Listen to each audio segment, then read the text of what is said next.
Since the NHL is hockey's biggest stage, actually being drafted by a respective team isn't the easiest task. In this video, we're going to go over several players that were drafted in the first round that have struggled to meet expectations. We'll go over things such as hype surrounding each player, their stats, and outlook moving forward. But before we do, if you're not subscribed to my channel, consider hitting the subscribe button for more NHL themed content. And with that, here are 4 NHL players that look like busts.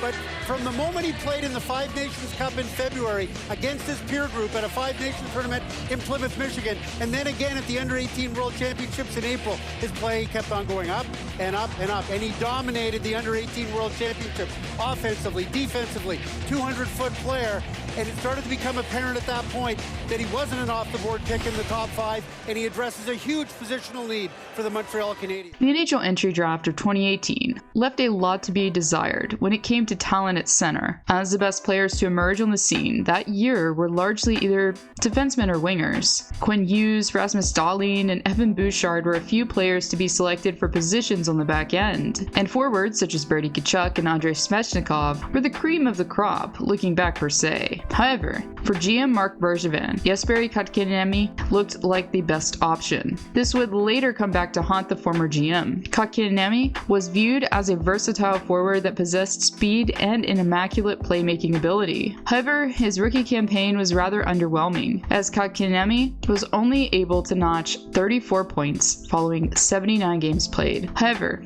after a couple more lackluster campaigns with Montreal, the Carolina Hurricanes sent shockwaves throughout the hockey community. Former GM Don Waddell chose to send an offer sheet to the Habs for the forward services that they chose not to match. At the time, this move was widely criticized by NHL fans, as KK, as he's called, had finished the 56-game season with only 5 goals to his name. However, despite this, Waddell believed there was untapped potential. Jesperi has shown us just how high his ceiling can be through his skill and work ethic, that he is a great fit with our young core, said Waddell. Well, after having the best season of his career to date with 43 points in 82 games played last campaign, Kotkaniemi struggled immensely. This season on the surface, it appears as if KK is on pace to possibly eclipse his former high in points, as he's on pace to notch 49. But it's important to point out that he currently has the lowest shooting percentage of his career, with 4.9% and 2 goals to his name. Even though yes, Kotkaniemi might hit 50 points for the first time this season, it still doesn't take away from the fact that he's been a major disappointment all around. Considering that he was drafted in the 3rd spot and Brady Tkachuk, for example, has vastly outperformed him, all things considered, KK hasn't met expectations.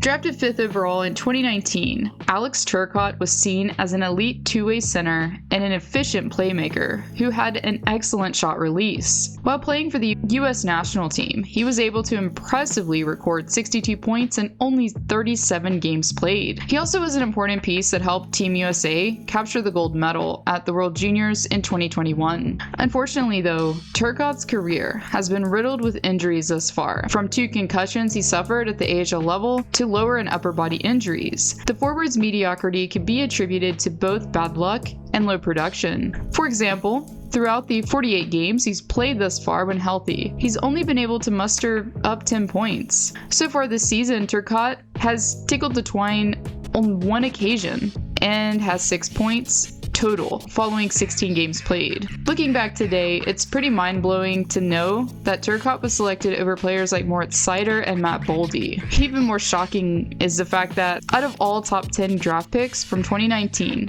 Turcotte is the only player among them that hasn't played in 50 NHL games. Despite the fact that he's faced a lot of injuries, I think it's fair to say that at 23 years old, Turcotte is looking more like a bust than not at this present time.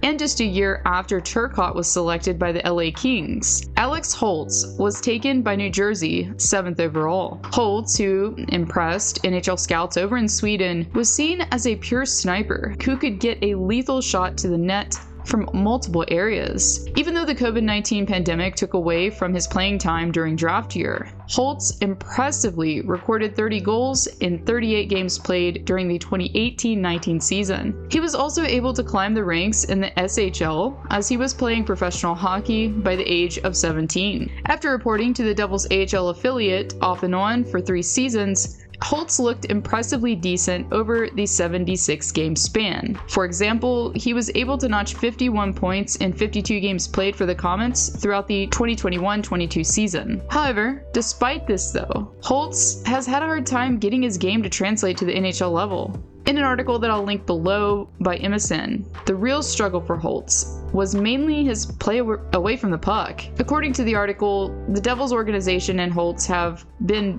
both to blame for the forward's lack of development. New Jersey decided to turn the page on the failed Holtz experiment by trading him to Las Vegas, where he's been since the season's beginning. Currently, after 22 games played, Holtz has recorded 8 points. When I look at a player that he might compare favorably to, I go right to Josh Anderson. That type of powerful player, a really good skating player that can make life uncomfortable for opponents. And the Ottawa Senators have some really good young players, both on their team and in their system. But they don't have very many players like Tyler Boucher. Tyler Boucher, son of Brian Boucher, was able to garner attention from NHL scouts due to his time spent on the USN TDP. The forward displayed an insane amount of physicality that GM Pierre Dorian was looking for. Therefore, instead of taking Cole Sillinger, for example, the Senators opted for Boucher's services. Initially, the plan for Boucher was to play college hockey while honing his craft a bit. However, that didn't exactly come to fruition. According to an article from The Athletic, it was multiple bouts of COVID and injuries that kept Boucher out of the lineup at Boston University. Therefore, after only being able to sit up for 17 games and making the score sheet just 3 times, Boucher made the transition from college hockey to the AHL. Unfortunately though, after looking somewhat promising for the Ottawa 67s, Boucher began to really struggle offensively. For instance, after playing in 33 games for the Belleville Senators beginning in 2023, only has 5 points to show for it. Knowing that he was drafted over Cole Sillinger, who has been able to suit up for 240 NHL games at this point, just speaks to how much the decision has backfired for the Sens, as Boucher has yet to make his NHL debut at 21 years of age. In conclusion, I'd like to take this time to thank my amazing patrons for their support: Hunter B, Dom M, Patrick K, Thosha G, and Fluttergirl. If you're interested in receiving monthly shoutouts, videos uploaded in advance, bonus content, and more, simply click the link below to get started and to join my Patreon. Thank you all for watching, and I'll see y'all next time.